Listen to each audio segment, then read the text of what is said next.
नमस्कार, स्वागत है आपका हिंदी आचार्य चैनल पर। बच्चों, आज हम तुलसीदास जी की दोहावली पढ़ने वाले हैं। बच्चों, तुलसीदास जी भक्तिकालीन भक्त कवि थे। वे भगवान श्री राम के भक्त थे और उन्हीं के लिए उन्होंने काव्य रचना की है। यह जो पहला दोहा है, यह दोहा श्री हनुमान चालीसा में सबसे पहला दोहा है। तो चलिए इस दोहे से शुरुआत करते हैं इस अध्याय की। श्री गुरु चरण सरोज रज, निज मन मुकुर सुधार, बरनउँ रघुबर बिमल जसु, जो दायक फल चार। तुलसीदास जी इस दोहे में कहते हैं कि मैं अपने गुरुजी के चरणों की जो रज है, उन्होंने सबसे पहले तो गुरुजी के जो चरण हैं उनको सरोज कहा। सरोज यानी कि कमल का फूल। उन्होंने अपने गुरुजी के चरणों को कहा कि वे कमल के फूल की तरह हैं और उनके जो धूल है, जो रज है उनकी, उससे मैं क्या करता हूँ, निज मन मुकुर सुधार। अब निज यानी कि अपना, मन यानी कि दिल, मुकुर यानी कि आईना यानी कि शीशा जिसमें हम अपना चेहरा देखते हैं। तो वो कहते हैं कि जो मैं अपने गुरुजी के जो कमल जैसे चरण हैं उनकी धूल लेता हूँ और उससे क्या करता हूँ, जो अपना मन है जो कि आईने की तरह है, उसको सुधार यानी कि उसको साफ करता हूँ। किससे साफ करता हूँ अपने मन को? गुरुजी के चरणों की धूल से। और बरनउँ रघुबर विमल जसु, और रघुबर कौन है? श्री राम। श्री राम जी का जो विमल यश है, विमल यानी कि जिसमें कोई भी गंदगी ना हो, जो पूरी तरह से शुद्ध और पवित्र हो, तो उनका जस गाता हूँ, उनका यश गाता हूँ, उनकी तारीफ करता हूँ मैं। जो दायक फल चार, जो चार तरह के फलों को देता है। भगवान का नाम लेने से, भगवान का यश गाने से चार फल मिलते हैं। ये चार फल हैं धर्म, अर्थ, काम और मोक्ष। बच्चों, ये चार फल बहुत सारे ग्रंथों में कहे गए हैं। इनको चार पुरुषार्थ भी कहा जाता है। धर्म का मतलब तो आप जानते ही हो। अर्थ, अर्थ का अर्थ आप जानते हो, आप अर्थशास्त्र पढ़ते हो। पैसे से संबंधित अर्थ भी मिलता है व्यक्ति को, धर्म भी मिलता है व्यक्ति को, और काम भी मिलता है। काम यानी कि उसकी इच्छाएं, और मोक्ष यानी कि मुक्ति भी मिलती है। तो भाव यह है इस दोहे का कि मैं सबसे पहले तो गुरुजी के चरणों की धूल से अपने मन के आईने को साफ करता हूँ, और उसके बाद मैं अपने श्री राम जी के यश को गाता हूँ। श्री राम जी के यश को गाने से क्या होगा? चार फल मिलेंगे, धर्म, अर्थ, काम और मोक्ष। चलो बच्चों, अब दूसरा दोहा करेंगे। राम नाम मणिदीप धर, जीह देहरी द्वार, तुलसी भीतर बाहर हूँ, जो चाहसी उजियार। तुलसीदास जी इस दोहे में कहते हैं कि राम नाम, भगवान का जो नाम है ना, तो उस नाम को उन्होंने मणियों का दीपक कहा। दीपक तो हम सबको पता है, लेकिन वो एक ऐसा दीपक है जिसके ऊपर मणियां यानी कि कीमती पत्थर लगे हुए हैं। हीरे जवाहरात, हीरे, पन्ना, ऐसे कीमती पत्थर लगे हुए हैं। तो उन्होंने भगवान के जो नाम को मणियों वाला दीपक कहा। इसको कहाँ रखना है? जीभ के देहरी द्वार यानी कि जीभ की जो दहलीज है ना, वहां पर रखना है भगवान राम के नाम के दीपक को, जो कि मणियों वाला दीपक है। उसको कहाँ रखना है? अपनी जीभ की दहलीज पर रखना है। तुलसी भीतर बाहर हूँ, जो चाहसी उजियार। अगर तुलसीदास जी कहते हैं कि अगर तुम चाहते हो कि भीतर और बाहर यानी कि अंदर और बाहर अगर दोनों तरफ उजाला चाहते हो, तो तुम्हें राम नाम की मणियों के दीपक को अपने जीभ की दहलीज पर रखना होगा। तो बच्चों, इसका भाव क्या है? इस दोहे का भाव यह है कि देखो, जैसे अगर हमने दीपक जलाया अंधेरे कमरे में, तो उससे सिर्फ कमरे का अंधेरा दूर हुआ ना, लेकिन अगर हमने उस दीपक को रख दिया दहलीज पर, दरवाजे की दहलीज के ऊपर, तो उससे क्या होगा? बाहर भी रोशनी होगी और अंदर भी रोशनी होगी। उसी तरह से तुलसीदास जी कहते हैं कि अगर भगवान का नाम तुम जपोगे, जो कि मणियों का दीपक की तरह है, उस नाम को अगर तुम भगवान के नाम को जपोगे, अपनी जीभ पर रखोगे, तो उससे क्या होगा? तुम्हारे अंदर भी प्रकाश आएगा और तुम्हारे बाहर भी प्रकाश आएगा। चलो बच्चों, अब तीसरा दोहा करेंगे। जड़ चेतन गुण दोष भय, विश्व कीन्ही करतार, संत हंस गुण गहहि पय, परिहारी बार विकार। अब तुलसीदास जी इस दोहे में कहना चाहते हैं कि ये जो दुनिया है, यह जो दुनिया, करतार, करतार का अर्थ होता है जिसने दुनिया को बनाया है। तो जो भगवान है जिसने इस दुनिया को बनाया है, वो कैसी दुनिया बनाई है उसने? एक तो दुनिया में जड़ और चेतन पदार्थ हैं। चेतन यानी कि जिनके अंदर आत्मा है, जो जीवित है, और जड़ जिनके अंदर कोई आत्मा नहीं है। तो ये जो दुनिया है जड़ और चेतन वाली, ये तो गुण और दोषमयी है, यानी कि इसमें गुण भी है और इसमें दोष भी है, यानी कि अच्छाइयां भी हैं इस दुनिया में और बुराइयां भी हैं इस दुनिया में, फूल भी हैं इस दुनिया में तो कांटे भी हैं इस दुनिया में, सुख भी है इस दुनिया में तो दुख भी है इस दुनिया में। तो परमात्मा ने यानी कि करतार ने, दुनिया को बनाने वाले ने दुनिया को कैसे बनाया? दुनिया को बनाया गुण और दोष दोनों चीजों से मिलाकर बनाया। और ये दुनिया कैसी है? जड़ और चेतन, जिसमें जान है और जिसमें जान नहीं है। ये दुनिया दो तरह की है, गुण भी हैं इसमें और दोष भी हैं। परमात्मा ने तो इस तरह की दुनिया बनाई है। लेकिन जो संत होते हैं, जो परमात्मा के सच्चे भक्त होते हैं, वे कैसे होते हैं? वे हंस की तरह होते हैं, जो कि दूध को ले लेते हैं और पानी को छोड़ देते हैं। अब बच्चों, हंस की कहानी अच्छे से समझते हैं कि जो हंस होता है, ऐसा कहा जाता है कि जो हंस एक ऐसा पक्षी है, अगर हम उसे दूध में पानी मिलाकर दे दें तो वह एक ऐसा समझदार पक्षी होता है कि उसमें से वह दूध पी लेगा और पानी छोड़ देगा। यह गुण कहा जाता है कि केवल हंस में ही होता है। तो इसी के लिए एक कहावत भी है हमारी हिंदी की कि दूध का दूध और पानी का पानी।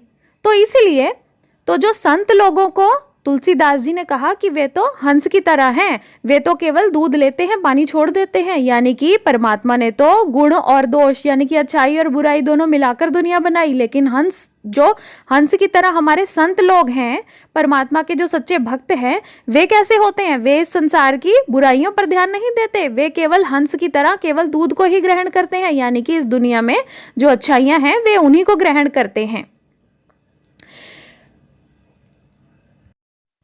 चौथा दोहा करेंगे। प्रभु तरुतर कपीडार पर तेकिए आप समान, तुलसी कहूँ न राम से साहिब सील निधान। अब तुलसीदास जी रामायण का एक प्रसंग बता रहे हैं कि जब श्री राम जी सीता जी को ढूंढ रहे थे तो उनकी सहायता वानरों ने की थी। तो हम जानते हैं ना, तो इस तरह से अब वो उदाहरण दे रहे हैं कि जो प्रभु थे, जो भगवान थे श्री राम, वे तो तरुतर पर थे, यानी कि तरु यानी कि पेड़, उसके तर पर यानी कि पेड़ के नीचे थे। लेकिन जो कपी हैं यानी कि जो वानर हैं, वे तो डार पर हैं यानी कि डालियों पर हैं। तेकिए आप समान यानी कि उन्होंने वानरों को भी अपने समान कर लिया, उनको भी अपने समान माना। और तुलसी कहूँ ना राम से साहिब सील निधान। अब तुलसीदास जी कहते हैं कि ऐसा साहिब यानी कि ऐसा स्वामी कहाँ मिलेगा जो कि अपने सेवकों को भी अपने समान बना ले। जैसे कि श्री राम ने वानरों को अपने समान बना लिया, उसी तरह से ऐसा कोई स्वामी नहीं हो सकता जो कि सेवकों को अपने समान बना ले। तुलसी ममता राम सो समता सब संसार, राग न रोष न दोष दुख, दास भय भव पार। तुलसीदास जी इस दोहे में कहते हैं कि हमें ममता करनी है, यानी कि अगर प्यार करना है तो किसके साथ करना है? राम के साथ, भगवान के साथ करना है हमें प्यार, प्रेम। और समता करनी है संसार के साथ। समता यानी कि समानता का व्यवहार, यानी कि हमें संसार के सभी लोगों को, जीवों को, सभी को समान समझना है, क्योंकि सबके अंदर परमात्मा का वास है। हमें इस तरह से दुनिया को देखना है। तो उससे क्या होगा? राग न रोष न दोष दुख। इससे ना तो हमारे अंदर कोई दुख होगा, ना हमें कोई क्रोध आएगा, हमारे अंदर कोई बुराई नहीं होगी। और दास भय भव पार, जो परमात्मा के दास हैं, जो इस तरह से करते हैं, दुनिया के सब लोगों को एक समान देखते हैं, उनको वे क्या होंगे? भव सागर से पार चले जाएंगे, यानी कि उनकी मुक्ति हो जाएगी अगर वे प्रेम करेंगे भगवान के साथ और समानता का व्यवहार करेंगे संसार के सब चीजों, लोगों के साथ। गिरिजा संत समागम सम, न लाभ कछु आन, बिन हरि कृपा न होई सो, गावही वेद पुराण। अब देखो बच्चों, ये जो दोहा है, यह दोहा तुलसीदास जी ने लिखा है और इस दोहे में पार्वती जी को शिव जी कुछ समझा रहे हैं। अब शिव जी पार्वती जी को इस दोहे में समझाते हैं कि हे गिरिजा, गिरिजा पार्वती जी का एक नाम था। तो वे पार्वती जी को कहते हैं कि हे गिरिजा, संत समागम सम न लाभ कछुआन, यानी कि संतों का जो समागम होता है ना, संतों के जो मिलना होता है, उनके जो दर्शन करने होते हैं, उसके समान कोई भी न लाभ कछुआन, कोई और बड़ा लाभ नहीं है इस दुनिया में। यानी कि इस दुनिया में सबसे बड़ा लाभ जो है वह है संतों का समागम, संतों का साथ, संतों की संगति करना। और बिन हरि कृपा न होई सो गावहीं वेद पुराण। और हरि की कृपा के बिना, भगवान की कृपा के बिना ऐसा कभी भी नहीं हो सकता कि हमें संतों का समागम मिल जाए। हम संतों के कभी भी दर्शन नहीं कर सकते अगर हरि की कृपा हम पर ना हो, भगवान की कृपा ना हो। और यही चीज वेद और पुराण कहते हैं, यानी कि जितने भी प्राचीन ग्रंथ हैं हमारे, वे यही चीज उन ग्रंथों में लिखी हुई है कि संतों का मिलने के समान और कोई भी लाभ नहीं है इस दुनिया में, और संतों का मिलना परमात्मा की कृपा के बिना कभी नहीं हो सकता। अगला दोहा करेंगे। पर सुख संपत्ति देख सुनी, जरही जे जड़ बिन आग, तुलसी तिन के भागते चले भलाई भाग। तुलसीदास जी कहते हैं कि पर यानी कि दूसरे की जो सुख और संपत्ति है, यानी कि दूसरों के पास जो धन दौलत है, जो ऐशो आराम है दूसरों के पास, उसको देखकर और सुनकर जरही जे जड़ बिन आग, यानी कि ऐसे जड़ लोग, यानी कि ऐसे मूर्ख लोग जो कि दूसरों की सुख और संपत्ति को देखकर जलते हैं, वो भी कैसे, बिना आग के जलते हैं। बच्चों, जैसे कि हम किसी से ईर्ष्या करते हैं तो हमारे हृदय में जलन होती है ना, तो वह जो जलन है वह बिना आग की जलन है। तो तुलसीदास जी ईर्ष्या के बारे में बता रहे हैं कि जो दूसरों के सुख संपत्ति को देखकर जो लोग, मूर्ख लोग जो बिना आग के जलते हैं, तुलसी तिनके भागते चले भलाई भाग। तो तुलसीदास जी कहते हैं कि उनके अपने जो भाग है, उनका अपनी जो किस्मत है उससे भलाई भाग जाती है, यानी कि उनको अपनी किस्मत में भी जो कुछ भी अच्छी चीजें लिखी होती ना, वे भी नहीं मिलती। क्यों नहीं मिलती? क्योंकि वे दूसरों से जलते हैं। तो भाव यह है कि हमें दूसरों से नहीं जलना चाहिए। अगला दोहा करेंगे। साहब ते सेवक बड़ो जो निज धर्म सुजान, राम बांध उतरे उदधि लांग गए हनुमान। तुलसीदास जी कहते हैं इस दोहे में कि जो साहब होता है, जो स्वामी होता है, उससे ज्यादा बड़ा सेवक होता है, उससे ज्यादा बड़ा उसका नौकर होता है। कैसे, कब? जो निज धर्म सुजान, जो अपने सेवा के धर्म को अच्छे से जानता है। सुजान यानी कि अच्छे से जानता है। ऐसा नौकर मालिक से बड़ा होता है जो कि अपना सेवा का धर्म निभाना अच्छे से जानता है। उदाहरण देते हुए तुलसी कहते हैं कि राम बांध उतरे उदधि लांग गए हनुमान। तो तुलसी ने कहा कि देखो, उदाहरण देखो कि राम जी तो जब लंका गए तो उन्होंने तो उनको बांध बनाना पड़ा, यानी कि उनको तो वहां पर एक पुल बनाना पड़ा, उदधि को बांधना पड़ा, यानी कि जो सागर था उसके ऊपर उनको एक पुल बनाना पड़ा। लेकिन लांग गए हनुमान जी तो बिना पुल के ही यहाँ से सीधा छलांग लगाकर लंका चले गए थे, जैसा कि उनके बारे में प्रसिद्ध है। तो यानी कि ऐसा सेवक स्वामी से बड़ा माना गया जिसको अपनी सेवा अच्छे से करनी आती है। उसका उदाहरण उन्होंने रामायण से दिया। 9वां दोहा करेंगे। सचिव वैद गुरु तीन जो प्रिय बोई भयो आस, राज धर्म तन तीन कर होई बेगही नास। तुलसी कहते हैं कि अगर सचिव यानी कि मंत्री, राजा का जो मंत्री होता है उसे कहते हैं हम सचिव।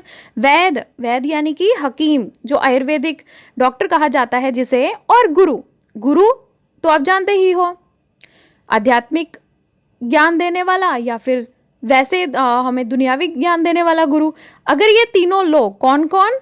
सचिव यानी कि राजा का मंत्री हो गया, वैद यानी कि डॉक्टर हो गया राजा का या फिर हमारा, और गुरु जो है जो कि हमारा मार्गदर्शन करते हैं, अगर ये तीनों लोग प्रिय बोले ही भयो आस, अगर आपसे डरकर अच्छा बोलने लग जाएं, जैसा आप चाहते हो वैसा बोलने लग जाएं, तो क्या होगा?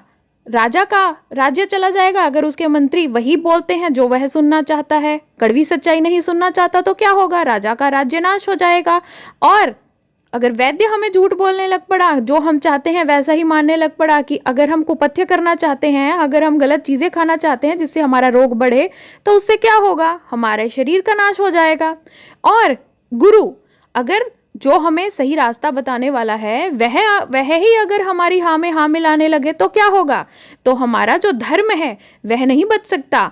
तो तीन कर होई बेगही नाश, बेगही यानी कि जल्दी ही, इन तीनों चीजों का बहुत ही जल्दी नाश हो जाता है। राज, धर्म और तन, इन तीनों चीजों का बहुत ही जल्दी नाश हो जाता है। बिन विश्वास भक्ति नहीं, तेहि बिन द्रवहि न राम, राम कृपा बिन सपने हो जीवन लह विश्राम। तुलसी कहते हैं कि विश्वास के बिना कभी भी भक्ति नहीं होती, और तेहि बिन द्रवहि न राम, और भक्ति के बिना परमात्मा कभी भी आप पर कृपा नहीं करते।